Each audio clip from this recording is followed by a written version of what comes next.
Assalamualaikum warahmatullahi wabarakatuh. Perkenalkan, nama saya Muhammad Alan Asrarul Mufus. Pada kesempatan kali ini saya akan mempresentasikan case-based jurnal penelitian mengenai lipid.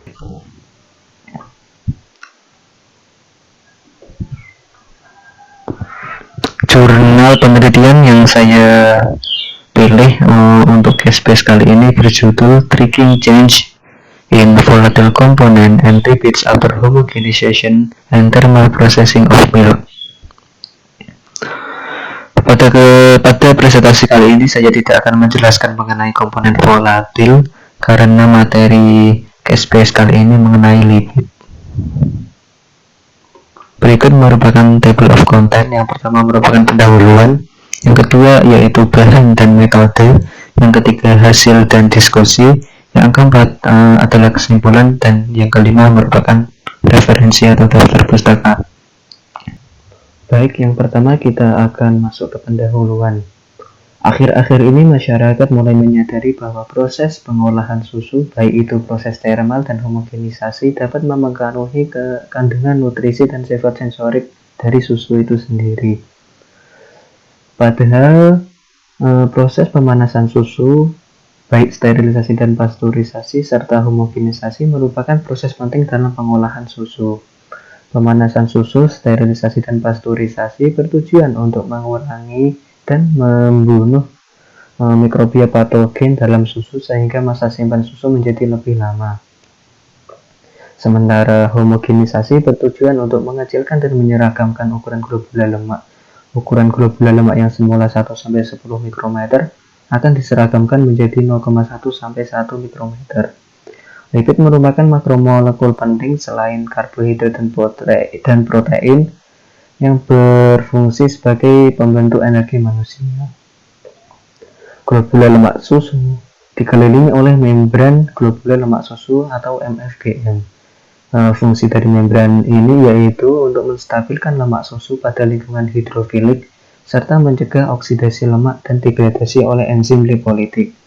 Inti dari globula lemak tersusun dari beberapa kelompok triasilgliserol, sedangkan massa MFGM yaitu sebesar 2-6% dari massa globula lemak. Homogenisasi dan pelakuan panas dapat menyebabkan perubahan dalam komposisi MFGM. Pelakuan panas di atas suhu 65 derajat Celcius dapat menyebabkan degradasi protein whey, sehingga hasil degradasi tersebut akan berinteraksi dengan MFGM sehingga terjadi perubahan komposisi MFGM. Sedangkan pada homogenisasi, komposisi MFGM berubah karena terjadi pengecilan ukuran globula lemak dan meningkatnya luas permukaan globula lemak. Tujuan dari penelitian ini adalah untuk mengetahui dampak atau pengaruh dari homogenisasi dengan tekanan dan suhu yang berbeda terhadap globula lemak fosfolipid dan kelompok triasilgliserol serta distribusinya pada fase krim dan serum. Selanjutnya yaitu bahan dan metode. Bahan yang digunakan dalam penelitian ini yaitu air grade Optima LCMS, asam trifluoroasetat, asetonitril, isopropanol, dan metanol, dan senyawa pelarut lain yang digunakan untuk persiapan sampel yang diperoleh dari Fisher Scientific, Auckland, New Zealand. Serat mikroekstrasi fase padat 75 mm berasal dari Sulpelco, Amerika Serikat, diheptanol dan campuran standar hidrokarbon yang dibeli dari Aldridge, Castle Hill, Australia. Yang kedua yaitu sampel susu. Sampel susu sapi segar dikumpulkan pada Maret 2017 di Perth pada pagi hari dari peternakan penelitian Ag Research Tokanui, Waikato, New Zealand. Selama transportasi, penyimpanan, dan vaksinasi, suhu susu tetap dijaga agar tetap dingin dengan menempatkan susu di atas es atau di dalam lemari pendingin. Ketika sampel susu utuh akan diambil, sebelum itu dilakukan pengatukan terlebih dahulu untuk mencampurkan lapisan skim dan krim yang mengendap. Setelah itu, susu mentah tersebut kemudian dipasteurisasi pada 75 derajat Celcius selama 15 detik menggunakan 2 buah tabung stainless steel yang melingkar secara seri dan direndam di 2 buah waterpot panas. Setelah itu, susu yang telah dipasteurisasi akan dihomogenisasi menggunakan satu tahap homogenizer dengan 12 kondisi yang ditetapkan dalam penelitian ini sebagai berikut. Setelah semua sampel telah dihomogenisasi dengan menempatkan sampel pada 3 buah homogenizer pada suhu dan tekanan yang sama, didapatkan 3 buah sampel yang berasal dari pemrosesan sebelumnya dengan 3 buah homogenizer. Pengumpulan dan pemrosesan susu terjadi pada hari yang sama dalam waktu 12 jam. Kondisi pemrosesan diacak untuk menghindari bias percobaan. Sampel susu didinginkan pada suhu 4 derajat Celcius dan disimpan semalaman. Fraksinasi susu menjadi skim dan krim dilakukan pada hari berikutnya. Selanjutnya yaitu pemisahan serum dan krim susu. 3 sampel dari masing-masing kondisi pemrosesan 45 norbar, 45 350 bar, 80 norbar, dan 80 350 bar disiapkan untuk dilakukan analisis lipid. Krim dipisahkan dengan sentrifugasi pada 10.500 selama 30 menit pada 20 derajat Celcius setelah penambahan 28,6 gram sukrosa per 100 gram susu untuk meningkatkan perbedaan densitas antara fase lemak dan fase serum. Selanjutnya pengamatan mikroskopik. Pengamatan struktur mikro dari sampel susu menggunakan alat mikroskop pemindaian laser konfokal terbalik yang diperoleh dari New Zealand. Langkahnya yang pertama, 1 ml sampel susu dicampur dengan 10 mikroliter fast green SCF 1 mg per mililiter dan 10 mikroliter Nile Red. Keduanya disuplai dari Sigma Aldrich, Amerika Serikat. Sampel susu yang telah diberi campuran disimpan pada suhu kamar selama kurang lebih 1 jam sebelum pengamatan mikroskop. Sampel campuran diambil sebanyak 5 mikroliter, kemudian dicampur dengan 20 mikroliter larutan agaros yang memiliki titik didih rendah sebelum dimasukkan ke rongga mikroskop dan ditutup dengan penutup kaca 0,17 mm. Pada pengamatan ini digunakan lensa objektif 60 kali imersi air dan bukaan lensa numerik 1,0. Panjang gelombang yang digunakan adalah 480 nanometer untuk Nile Red dan 635 nanometer untuk fast green. Nanti akan diambil 6 gambar untuk setiap sampel susu. Selanjutnya pengukuran partikel. Ukuran partikel dan distribusi ukuran partikel sampel susu diperoleh dengan menggunakan alat master sizer 3000 yang diperoleh dari Inggris. Sampel susu didispersikan dalam ruangan pengukuran yang diisi dengan air sampai mencapai tingkat kabur 10-15%. Indeks bias untuk tetesan minyak dan air masing-masing adalah 1,46 dan 1,33 dan absorbensi ditetapkan pada 0,001. Hasilnya dilaporkan memiliki kecocokan yang baik antara teori Mi dan pola hamburan cahaya yang diukur dengan partikel berbentuk bola. Semua pengukuran dilakukan pada 22 derajat Celcius dan hasil yang diperoleh merupakan rata-rata dari 3 pengukuran. Selanjutnya, viskositas. Pengukuran viskositas dilakukan dengan menggunakan reometer tegangan terkontrol. Dilengkapi dengan geometri silinder konsentris.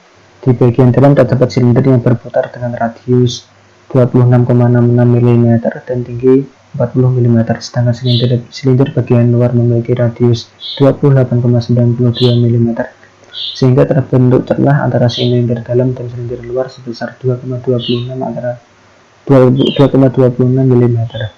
Suhu diatur oleh sirkulasi air yang mengelilingi ruangan alat pada suhu 25 ± 0,1 derajat Celcius.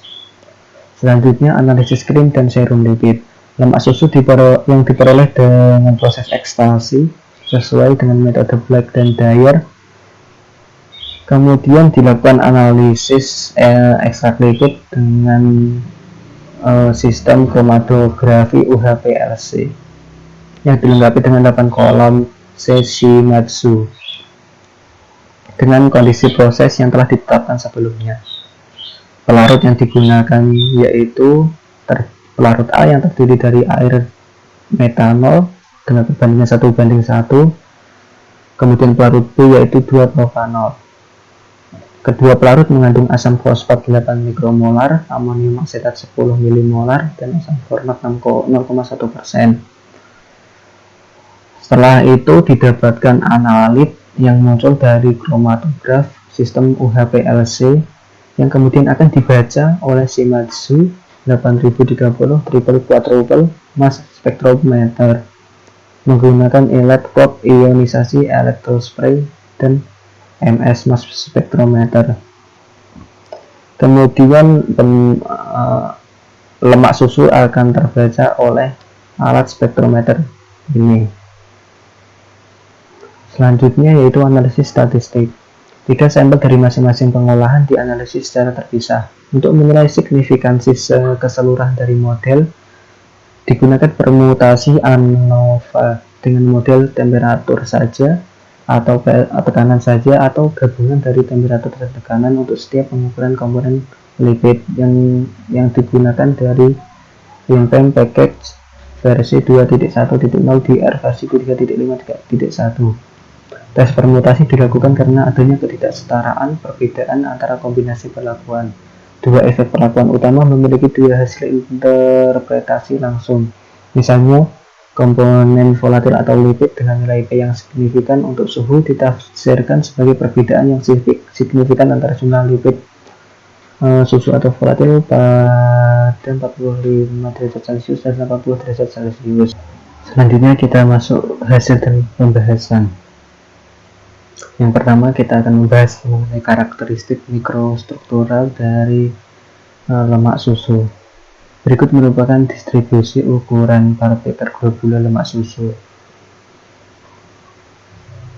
Yang merah merupakan globula lemak, sedangkan yang hijau merupakan misel kasein yang mengelilingi globula lemak. Sebelum homogenisasi dilakukan, globula lemak memiliki ukuran 1-10 mikrometer, dan setelah dilakukan homogenisasi, ukuran globula lemak akan berubah menjadi 0,1-1 mikrometer, seukuran dengan misel kasein. Misel kasein berukuran 0,1-0,3 mikrometer. Semakin meningkatnya tekanan pada suhu 45 derajat Celcius dan 80 derajat Celcius membuat distribusi ukuran globula lemak semakin mengecil. Artinya semakin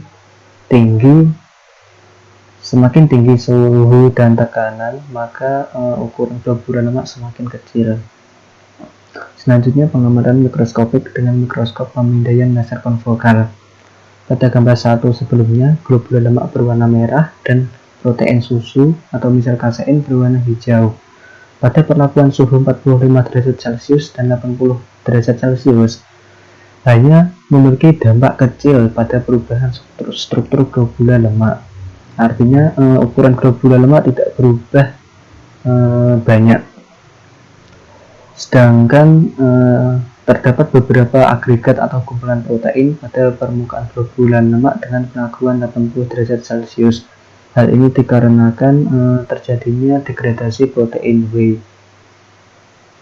yang kemudian terkumpul di permukaan globula lemak. Perlakuan tekanan 350 bar memiliki dampak yang signifikan terhadap ukuran globula lemak pada kedua suhu 45 derajat Celcius dan 80 derajat Celcius menjadi droplet atau tetesan kecil. Ukuran globula lemak pada suhu 80 derajat Celcius pada 350 bar memiliki ukuran yang lebih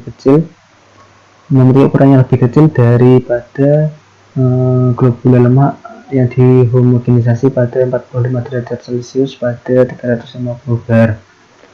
Semakin tinggi suhu dan tekanan yang digunakan, maka semakin kecil ukuran globula lemak. Viskositas susu yang diukur yaitu sebesar 2,6 plus minus 0,15 mPa. Baik susu yang tidak dan yang dihomogenisasi memiliki viskositas yang sama karena susu dapat mempertahankan aliran fluida Newtonian. Selanjutnya, perubahan distribusi lipid pada fase krim dan serum. Triasylgliserol. Dari gambar 3 merupakan kelompok triasylgliserol utama dalam susu yang sebelumnya telah terbaca menggunakan mass spectrometer.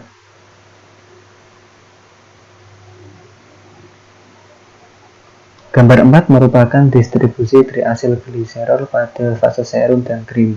Dapat terlihat perlakuan suhu dan tekanan pada fase krim tidak memiliki perubahan yang signifikan, sedangkan perlakuan tekanan pada fase serum memiliki dampak yang cukup signifikan.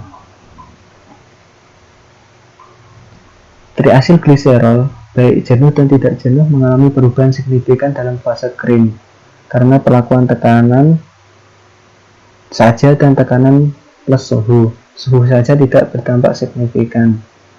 Tekanan berdampak signifikan pada beberapa kelompok triasilgliserol seperti Tg280, Tg30, Tg360, Tg380, Tg40, Tg441, Tg461, Tg481, dan Tg542.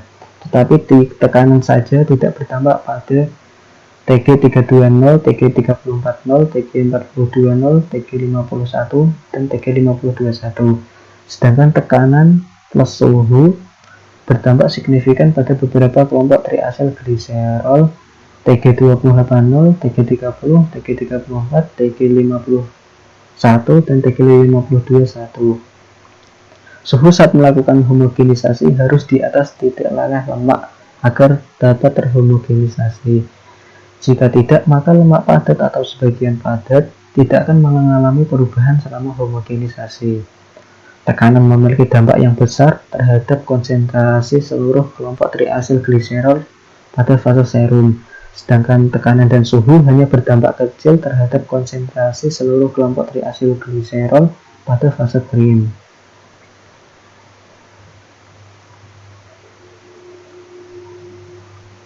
Berikut merupakan gambar 5 yang menjelaskan distribusi fosfolipid dalam fase krim dan serum. Suhu berdampak pada fosfolipid PC2080, sedangkan tekanan tidak berdampak.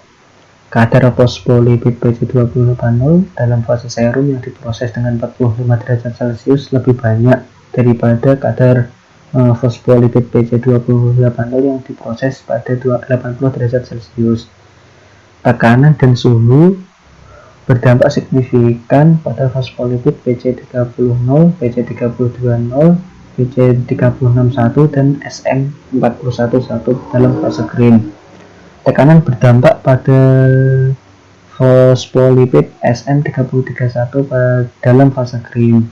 Kadar fosfatidil etanolamin PE361 dalam fase serum, baik pada sampel susu homogenisasi atau tidak, mengalami penurunan pada pemrosesan 80 derajat Celcius. Fosfatidil etanolamin PE361 dapat mengalami glikasi selama pengolahan pangan yang melibatkan panas seperti pengolahan susu. Proses glikasi menyebabkan degradasi termal dan penurunan kadar fosfatidil etanolamin PE361. Susu yang dipasteurisasi dapat menurunkan kadar kolesterol yang signifikan. Selanjutnya yaitu kesimpulan. Kesimpulan dari penelitian ini mendukung hipotesis bahwa pemrosesan dengan beberapa kondisi yang berbeda, tekanan dan suhu berbeda, dapat mengakibatkan perubahan yang signifikan pada sifat fisik dan sifat kimia pada susu. Perlakuan termal dan homogenisasi tidak hanya berdampak pada distribusi triasilgliserol di fase serum dan krim, tapi juga berdampak pada jumlah atau tingkat triasilgliserol dan fosfolipid dalam kedua fase. Penelitian lebih lanjut diperlukan untuk memperoleh kondisi pemrosesan yang dapat mengoptimalkan sifat dan karakteristik susu agar tetap baik. Berikut merupakan referensi yang saya gunakan dalam case base kali ini. Terima kasih, sekian presentasi dari saya, kurang lebihnya mohon dimaafkan. Wassalamualaikum warahmatullahi wabarakatuh.